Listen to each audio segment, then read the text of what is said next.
Hi friend, Radhe Radhe. সবাই কেমন আছেন? 111 ট্যারো টক হ্যাশট্যাগ মোয়ের চ্যানেলে আপনাদের স্বাগত। আশা করি সবাই সুস্থ আছেন, পজিটিভ আছেন। তো আজকে যেটা রিডিং করতে যাচ্ছি সেটা আপনার পার্টনারের আর থার্ড পার্টির মধ্যে কি চলছে। তো এটা জেনারেল রিডিং, যতটা আপনার সঙ্গে রেজোনেট করবে ততটা রাখবেন, বাকিটা ছেড়ে দেবেন অন্যদের জন্য। আর এই রিডিং সব জেন্ডারের জন্য, তাই কনফিউজ না হয়ে রিডিংয়ের দিকে ফোকাস করুন।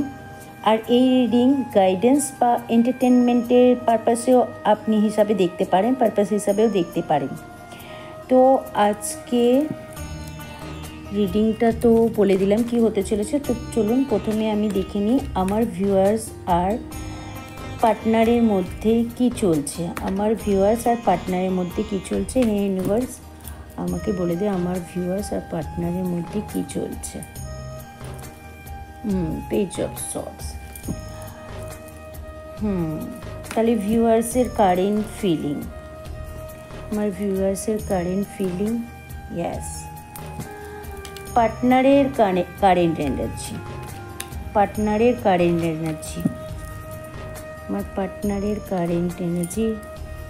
মানে ভিউয়ার্সের পার্টনারের কারেন্ট এনার্জি, ইয়েস।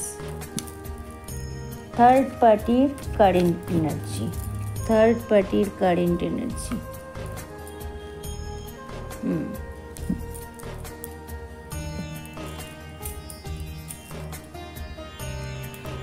পার্টি আর পার্টনারের এনার্জি এই মুহূর্তে কি চলছে।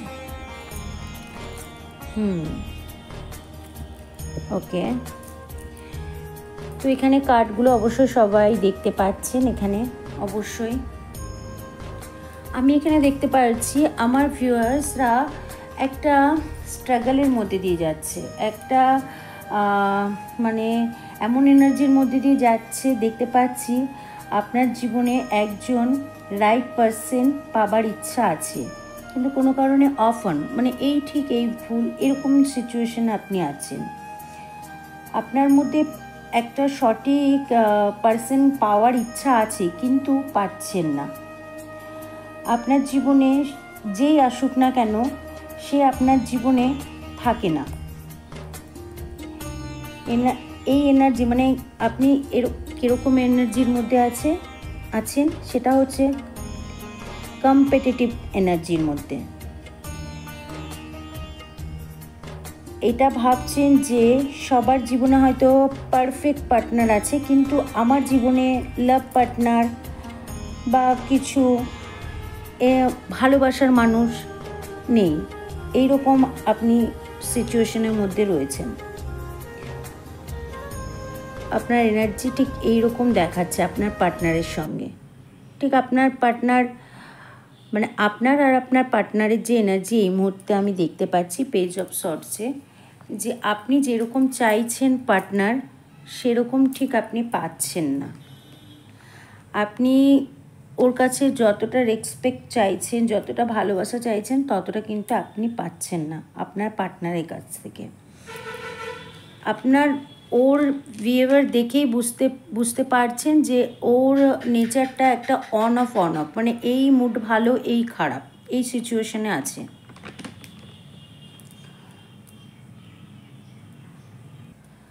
আপনি যতই আপনার পার্টনারকে ভালোবাসুন না কেন সে কিন্তু আপনার ভ্যালু দেয় না। সে কিন্তু আপনাকে সেই জায়গাটা, সেই মানে ভালোবাসাটা সেরকম কিছু দেয় না আপনাকে। আর এখানে এটাও দেখা যাচ্ছে যে আপনার পার্টনার এরকম সিচুয়েশনে আছে যে যেমন একটা ব্যাকআপ প্লেয়ার যেমনি থাকে সেরকম, মানে সে কিন্তু আপনার পার্টনার দেখুন তার এনার্জি কিন্তু ব্যালেন্স করছে, মানে খেলছে, ঠিক আছে। সে কিন্তু ব্যালেন্স করছে, আপনি নয়তো অন্য কেউ, এইরকম সিচুয়েশনে কিন্তু তার এনার্জি আমি দেখতে পাচ্ছি। অবশ্যই সে কিন্তু আপনাকে ব্যাকআপে রেখে দিয়েছে, যে আপনি যদি না হন তাহলে অন্য কেউ, বা অন্য কেউ না হলে আপনাকে যে ভালোবাসার কথাটা বলছে অন্যজনাকেও বলছে, বা অন্যজনকে যে ভালোবাসার কথাটা বলছে সেটা আপনাকেও বলছে। সে ঠিক সময়ে খেলা খেলছে। এই সিচুয়েশনে আপনার পার্টনার আর আপনার মধ্যে রয়েছে। আর আমার ভিউয়ার্সরা এটাই ভাবছে যে একদিন সব কিছু ঠিক হয়ে যাবে, সে তার পার্টনার যতই এরকম করুক না কেন একদিন সব কিছু ঠিক হয়ে যাবে, সে এই এনার্জির মধ্যে রয়েছে। এই সব কিছু ঠিক হয়ে যাওয়ার কারণে কিন্তু আপনি স্লো চলছেন, আপনার এনার্জিটা কিন্তু স্লো চলছে। আপনি মনে করছেন যে আপনার সব কিছু ঠিক হয়ে যাবে, সব কিছু আবার নতুন করে হবে, আপনার পার্টনার আপনাকে ভালোবাসবে, সেটা কিন্তু এই এনার্জির মধ্যে এখন দেখা যাচ্ছে না। আপনি এই কারণে কিন্তু আপনি স্লো একটা এনার্জির মধ্যে নিজেকে নিয়ে যাচ্ছেন আর সেই স্ট্রাগল পিরিয়ড ফেসটা করছেন। এই রকম এনার্জির মধ্যে থেকে আপনার পার্টনারের আপনার এনার্জি ঠিক এইরকম, যে আপনি ওকে অনেকটা সময় দিচ্ছেন, অনেকটা ভালোবাসছেন, কিন্তু সে আপনাকে গুরুত্ব দিচ্ছে না, আপনি স্লো চলছেন, আপনি চাইছেন সে আপনার কাছে আসুক, ফিরে আসুক এরকম। কিন্তু আপনার এনার্জি বলছে আপনি সমস্তটাই ভগবানের উপর ছেড়ে দিয়েছেন, ভগবানের কাছে তাকে ফিরে পাওয়ার জন্য অনেকটা চেষ্টা করছেন, ভগবানের কাছে জাজমেন্ট চাইছেন যে আমার ভালোবাসা আমাকে ফিরিয়ে দাও, বা আমি তোমার উপর ভরসা করে আছি, যেটাই হবে সেটা আমি মেনে নেব, আমার ভালোবাসাকে আমার কাছে ফিরিয়ে দাও। ঠিক আছে, আপনি ঠিক এই এনার্জিতে রয়েছেন এই মুহূর্তে। আমার ভিউয়ার্সের এনার্জি ঠিক এইরকম, সে কোনো মতেই তার পার্টনারকে ছাড়তে চাইছে না, সে তার পার্টনারের মধ্যে কোনো খারাপ গুণই দেখতে পাচ্ছে না, সব সময় তার ভালো গুণটাই সে দেখতে পাচ্ছে। সে সব সময় মনে করছে তার কাছে তার পার্টনার অবশ্যই ফিরে আসবে, তাকে একদিন সে একদম নিজের করে পাবে, আর সেই জন্য সে সর্বদা ভগবানের কাছে প্রার্থনা করছে।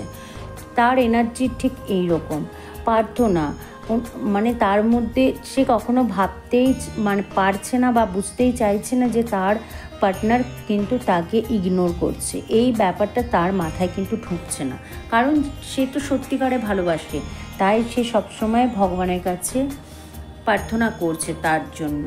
আর এই যে প্রার্থনা করছে, এই যে একটা লো ফিল এনার্জির মধ্যে রয়েছে, তার জন্য সে কিন্তু পিছিয়ে পড়ছে, এনার্জিটাকে সে আরেকটু গ্রো করতে পারছে না, কারণ সে তো কিছুতেই বিশ্বাস করতে পারছে না যে তার পার্টনার এরকম করতে পারে।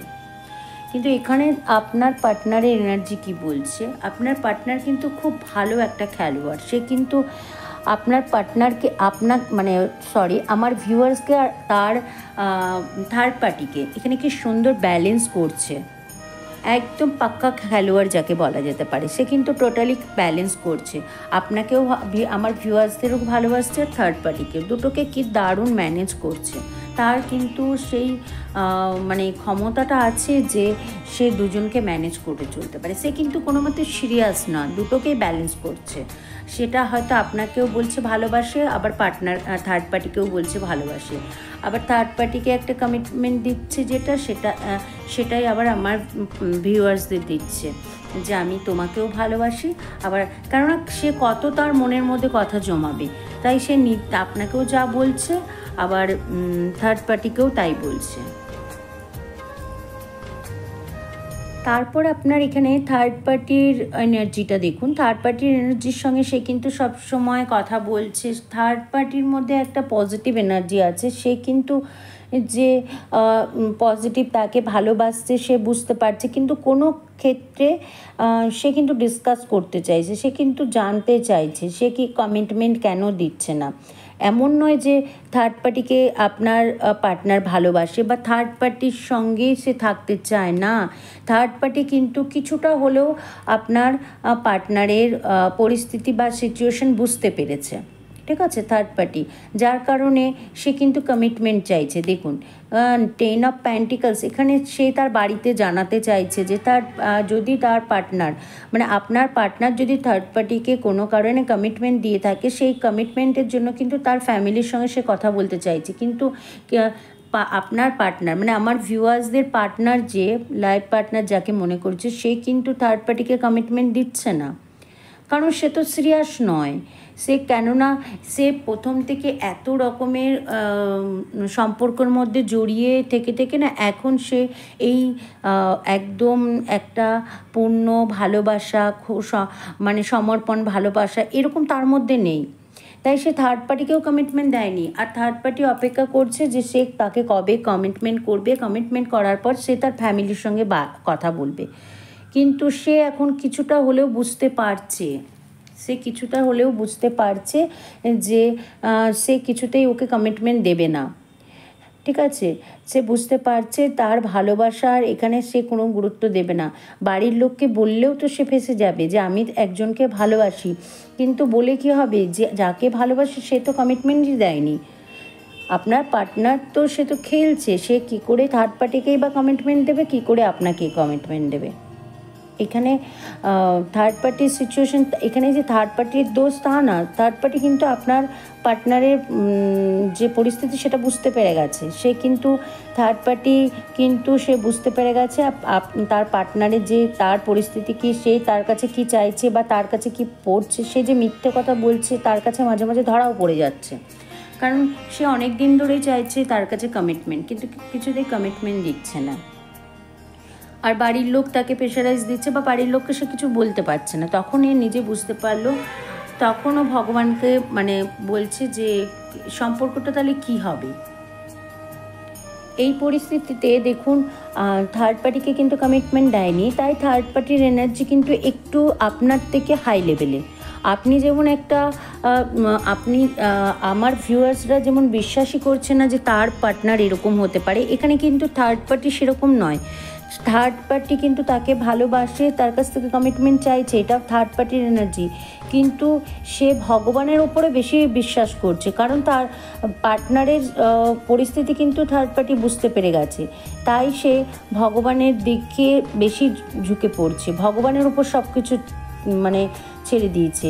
তার এনার্জি কিন্তু গ্রো করছে, কারণ তার মানে পার্টনারের পরিস্থিতি সে বুঝতে পেরে গেছে। সে কিন্তু পার্টনারকে ছাড়বে না, সে তার পার্টনারকে ছাড়বে না, কিন্তু সে তাকে ঠিক করার চেষ্টা করবে।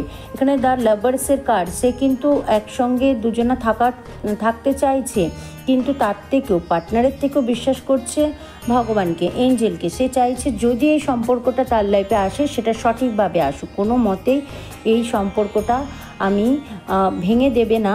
সেও থার্ড পার্টিও চাইছে না যে এই সম্পর্ক ছেড়ে চলে যাক, কিন্তু সে বলছে আমার সঙ্গে যদি প্রতারণা করা হয় তাহলে আমি কিন্তু তাকে ছেড়ে দেব না, এত সহজে কিন্তু আমি ছাড়বো না, তাকে সঠিক শিক্ষা দিয়ে তারপরে ছাড়বো। সে ভগবানের কাছে এটাই বলছে, আমাকে ধৈর্য ক্ষমতা দাও, আমি যেন পার্টনারকে সঠিক শিক্ষা দিয়ে সেই রাস্তায় নিয়ে আসতে পারি। এখানে আপনার থেকে কিন্তু থার্ড পার্টির এনার্জি আর থার্ড পার্টির বুদ্ধি অনেক বেশি। আপনি একটুতেই ইমোশন হয়ে পড়ছেন, ঠিক আছে, কিন্তু এখানে থার্ড পার্টি দেখছি ইমোশন নয়, দ্য লাভার্সের কার্ড এসছে।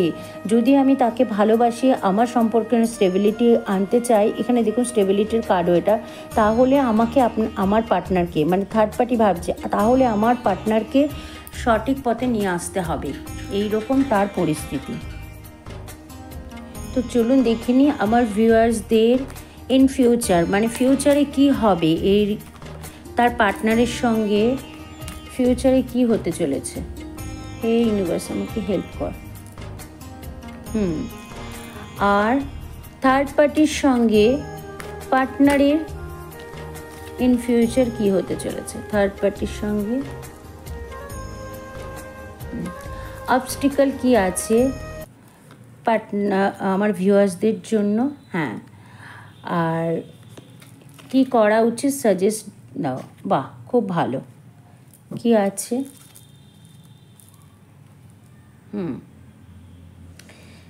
এখানে বলা যাচ্ছে ইন ফিউচারে কিন্তু গ্রো আছে, সে কিন্তু আপনাকে ছেড়ে দেবে না। কারণ ছেড়ে দেবে না কেন জানেন, পার্টনার আপনাকে ছেড়ে দেবে না আমার ভিউয়ার্সদের এই কারণে, কারণ জানে তার লাইফে গ্রোথ আসতে পারে আপনার জন্যই, এই জন্য সে কিন্তু আপনাকে ছেড়ে দেবে না, আপনাকে ভুলিয়ে ভালিয়ে রেখে দেবে।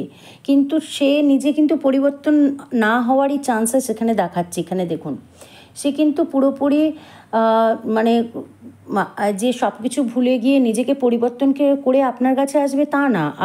আপনি যেহেতু ইমোশন পারসন, তার জন্য আপনাকে কিন্তু ভুলিয়ে ভালিয়ে রাখবে, কারণ সে জানে আপনার সঙ্গে থাকলে তার ফায়দা এটা।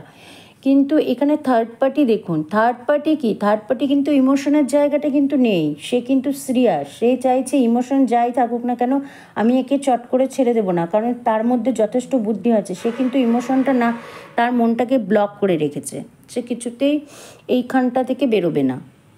থার্ড পার্টি তার জায়গায় ঠিক। অবস্টিকল কি আসতে পারে? অবস্টিকল আসতে পারে আপনি যদি এই সম্পর্কটায় যদি এগিয়ে যান তাহলে কিন্তু এই সম্পর্কটা টিকবে না, ঠিক আছে? প্রবলেম এটাই যে যেই মানুষটা সিরিয়াস নয়, যে মানুষটা ভালো নয়, সেই সম্পর্কটা শেষ হয়ে যাওয়াটাই দরকার। আপনার জন্য ইউনিভার্স একটা মেসেজ পাঠিয়েছে যে যেই সম্পর্কটায় গ্রোথ আছে সেই সম্পর্কটায় তুমি এগিয়ে যাও। তুমি তাকে দেখুন, এটাও 8, এটাও 8, এটা 13, ঠিক আছে, আর এটাও 8। আপনাকে এঞ্জেল বা ডিভাইন বা ইউনিভার্স যাই বলুন না কেন, সে কিন্তু আপনাকে এই সম্পর্ক থেকে বেরিয়ে যেতে বলছে। আমার ভিউয়ার্সদেরকে বলছে যে আপনি কিন্তু এই সম্পর্কতে এগিয়ে যাওয়ার কোনো প্রবণতা দেখাবেন না, আপনি এই সম্পর্ক থেকে বেরিয়ে যান, এটাই আপনাকে ইউনিভার্স বলছে। যতই আপনি কমিটমেন্ট চান না কেন, কমিটমেন্ট সে দেবে, কিন্তু সম্পর্কটা কিন্তু একতরফা হবে, কারণ সে কিন্তু নিজেকে পরিবর্তন করবে না, আর আপনার থার্ড পার্টিও কিন্তু এই সম্পর্ক ছাড়বে না। তাহলে এই সম্পর্কের মানে কি? তাই আপনাকে ইউনিভার্স বলছে আপনি একটা পজিটিভ সম্পর্কের মধ্যে যান, যেখানে আপনার মন শান্তি হবে, আপনাকে সম্মান দেবে, আপনাকে ভালোবাসবে, সেই রকম কোনো একজন পার্টনার অবশ্যই আপনার লাইফে আসবে।